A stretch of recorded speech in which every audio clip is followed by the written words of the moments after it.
Louise, welcome to Thank you, Nightfly. Dietmar.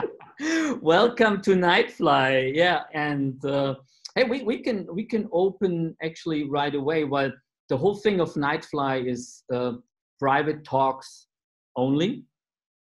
So we're sliding in something enormous you did. Um, you brought out a book. Yes. We both got a copy. So, well, actually, yeah, it's a lots of private stuff in here from the people. There. Yeah. Yeah, there's a lot of really heartfelt sharings that all the guys do, including you, that was really amazing to me, because I didn't anticipate that you all would reveal so much. And it makes for wonderful reading, because it is so intimate. It's such an intimate journey through 20 lives of these men who've lived in various countries around the world and found their way to Portugal. Yeah, and actually, also for me, you interviewing very well. The conversation with you in the studio at that time was really comfortable. And in a climate like this, you come out with things you keep normally more than less for yourself, but you think maybe there are more people out there having similar things, and you can help somehow with some Exactly. thoughts and doings and not doing and things like this, and you brought it out very well to think in that moment when you've been asked. And it's not normal reviewing your life every day and going through certain stations. So this was great. Was a great experience for me, and I assume all the others.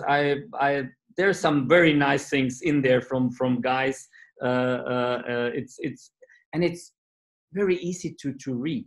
It's very comfortable to read. It's really your pictures in your head starting. Your inside movie theater starts when you read this. So it's really, but how did you came up with an idea? You had a book before. What was the name of the book before? I did. Now here's the other book. It was not planned.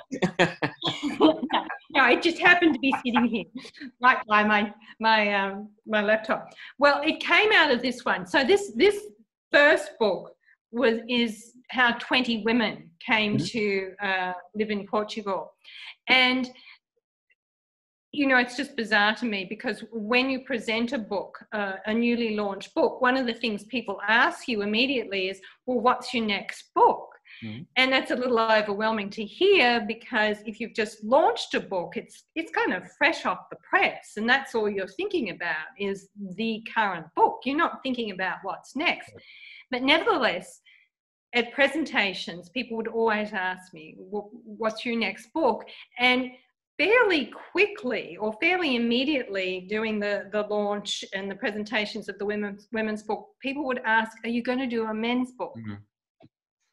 And initially I thought, no, I don't want to do that. It's taken me 3 years to do the women's book.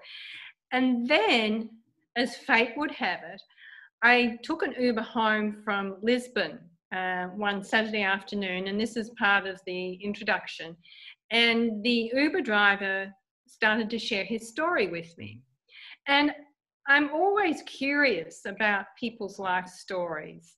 So perhaps that's why all the guys in the book shared so easily. But anyway, so I was listening to Ramon's story, and I thought, this is compelling, the twists and turns his life has taken. And when I got home, I thought, I have to do this. I have to start collecting the men's stories, because I've just heard one it's going to be the first story in the book. So that's where it started. And I think really what happened is that people asking me would I write the men's book planted a seed in my mind. And then, of course, I was in an Uber in close quarters with someone sharing a really compelling story. And I realized that there's plenty more out there like this one. Wow. And I really wanted to collect the stories of men who'd made different life choices, who'd taken the winding road, who hadn't been on this linear trajectory from A to B to C, that they had had ups and downs, that they had, lived life grandly, and perhaps like you, the economic implosion of 2008 happened and suddenly you have to start again. Because at some level we can all identify with that, particularly, as you say, during these times when we all have to be flexible and adaptable, because that's the world we live in now. It means sometimes just starting again, putting the past behind you and starting again, whether it's a job, career, whether it's marriages falling apart and starting again, whether it's some kind of, significant loss, perhaps a death, whatever it is. I think all of the stories in the men's book relay something of that really rich human experience. Yeah. And that's what makes it really good reading. Yeah, absolutely. Yeah. And now we're in the boat again, the whole world. Yes, exactly. Exactly. So there are experience from the past helping in the present time and in the future, maybe. And lots of books or future plans will be rewritten very soon, and following up with things before, after, and I think it's pretty interesting. And now we're all in the same, more than not exactly everybody, but most of the people are in the same boat. So that helps, even not being a book like lots of out there. I can help here, I can help there, and I know this, and you have to do this. It's not telling the people what they should do. It's life experience. And everybody, and when I went to a couple stories, and I thought, okay, I'm lucky, still with my thing. So it compares to your life, and then you think, oh, it's not too bad. Let's go on, and so you have to interact and read and see what other people's doing. And yes, I had feedback that it reads like a conversation, like someone's just sort of sitting in the room having a conversation with all of the guys. And the thing that you pointed out is that we are in these unprecedented times, as everybody's saying, but that when I did the interview, COVID hadn't hit. In fact, I think I interviewed probably 17 of the 20 interviewees before COVID. Yeah, no idea what's coming. And then, of course, no, and with no idea what's coming. No. So, and then when COVID hit, of course, I had 3 interviews to go, and then I realized I had to weave this new story in somehow. And then that makes this even more compelling, because I have all your stories pre-COVID. Yeah. And then what I did is that I followed up with you all, and I got the story during COVID, and for some of you, I got the story after COVID. So we've got this pre, during, and post. So we sort of have this evolution of your life experience through this, fascinating year, and how it's impacted you all. And of course, it's impacted everybody. Yeah. But to be able to document how it's impacted 20 international men living in Portugal is just a really interesting sociological study. Yeah. And where are you going now with the book? What's the plan? It's out there. I saw some. I will not say critics, very positive critics. So people they went through independently, not being in the book, not knowing you, just see the book, and the critics are very well. The reviews are fantastic. Oh, sorry, Dietmar, what was that? No, I just saw 2 or 3. You have more, or what did they say? What was the after all? Well, I've got to tell you, the reviews are fantastic. So far, they're all 5-star reviews. Yeah. Let's see. I mean, I can't remember them off the top of my head. I could pull them up, but we don't need to do that now. I think they're on Goodreads, they're on Amazon.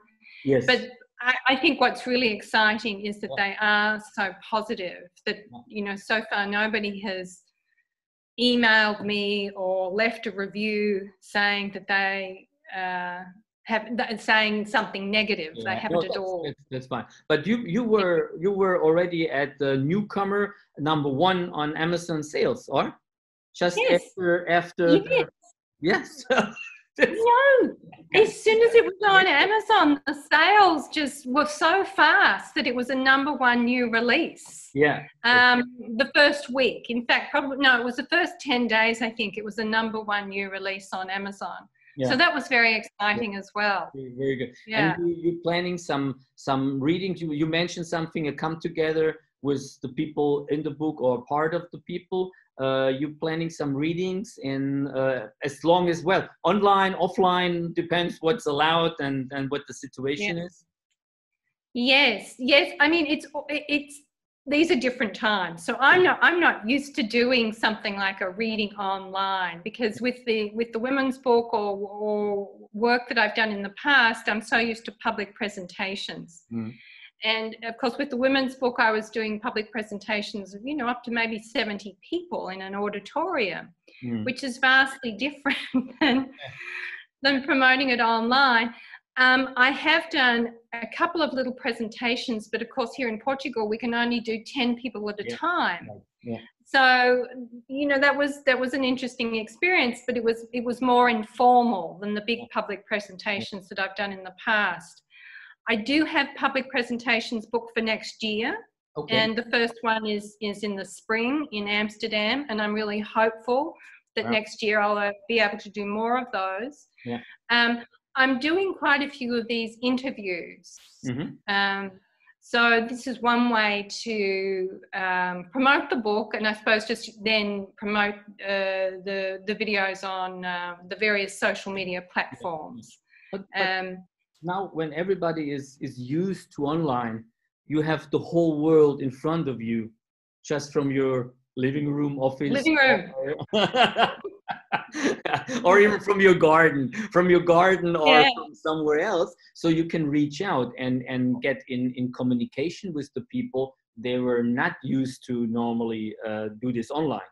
They want to see physically or have some readings in a bookstore or whatever, in a library and so on. Yes. But now everybody's used to it. So it's nobody's complaining. You can reach out everywhere, and with the social media, telling the people the stories.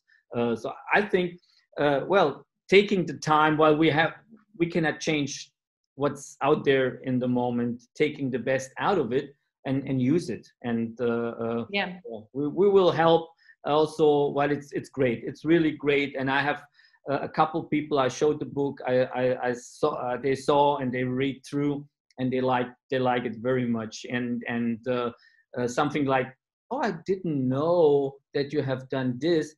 Oh, I tell you, I run my company 25 years. I had a situation like this 20 years ago. So people coming up and they open up themselves, but they never, I have never told anybody, but now you have an experience like this. I'm gonna tell you. And the guy was 70.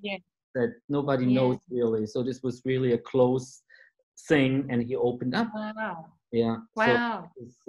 So somebody has to make the first step.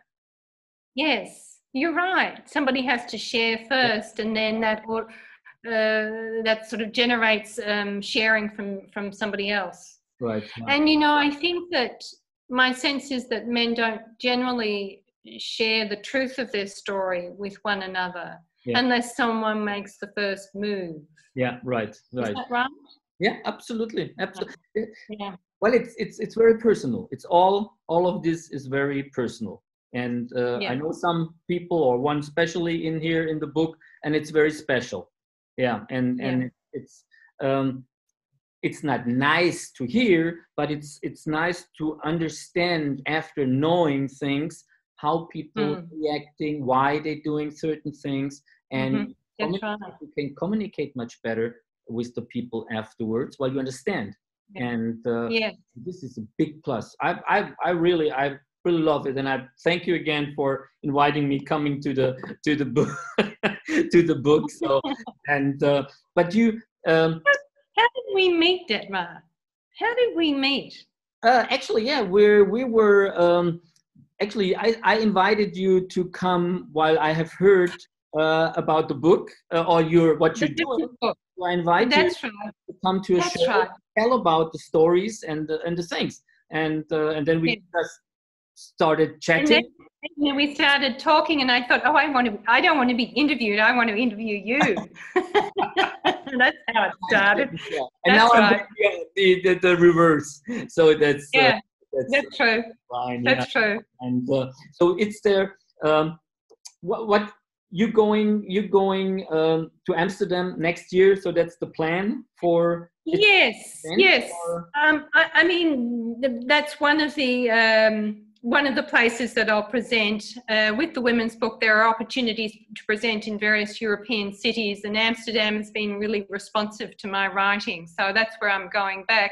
But there'll be presentations here in Portugal as well. Let us know where you're going, where the presentation, so we can spread. Yeah. And absolutely. A personal question: after, let's say, knowing the women's stories, the men's stories,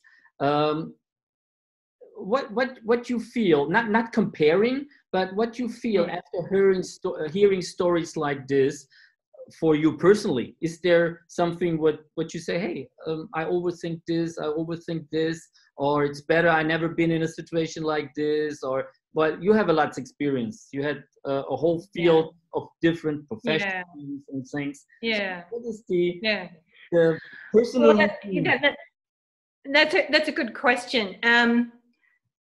What I realized when I finished the men's book is that the women's book is basically a celebration of the women's freedom today, or women's freedom today. That women have far more opportunities than their mothers and their grandmothers, and they have opportunity for advanced education, which opens doors for them to travel and to explore and to have adventures.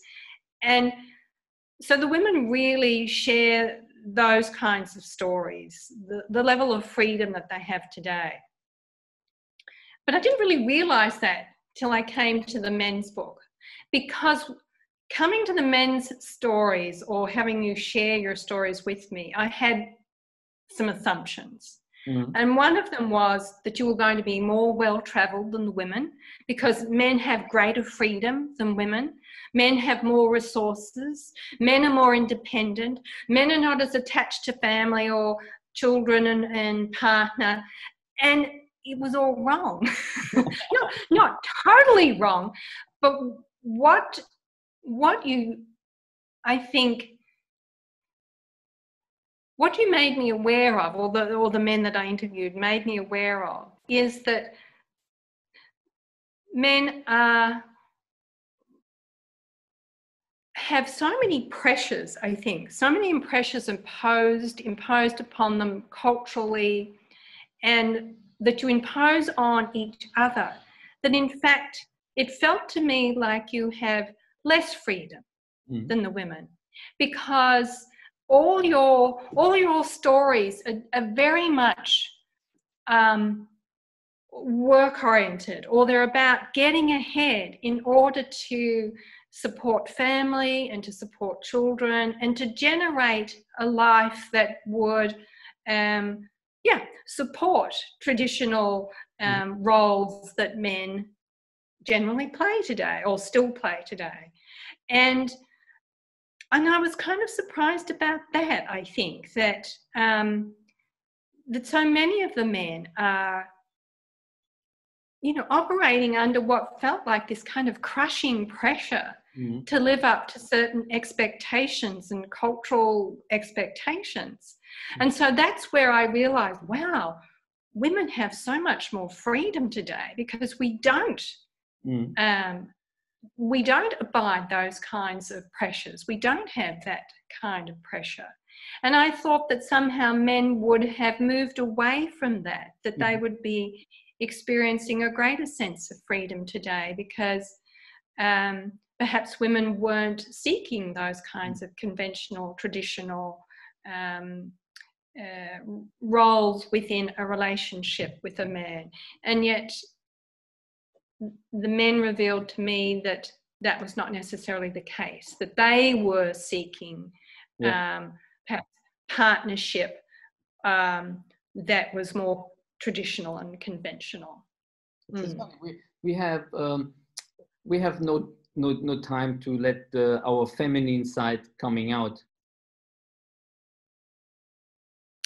Yes, in fact, yeah, there are a couple of guys that sort of referred to that what I noticed, which I felt was so endearing, because I don't have children, is that all the men with a partner, I say partner because, you know, not necessarily married, and perhaps not a heterosexual, you know, marriage. There are several gay men that are, and they're partnered. So I just use partnered because it's more sort of general. But for those men who were partnered and then who had children, you know, they were so heartfelt, referring to their children and the importance that the children play, the important part that their children played in their life, or that how important parenting was to them. And so they really opened up in this really gentle, sweet way. It was, you know, for me quite extraordinary, because I come from a family of girls, and I was married for a period of time, but, you know, I'm single at the moment and I don't have children. So to hear this from the men, it was just very endearing to know that you're, when you feel what I would consider safe and comfortable to really share from the heart, what you talk about is family and the importance of family. Which was really just really beautiful to me. So you learned also something during the book. Oh God, yeah.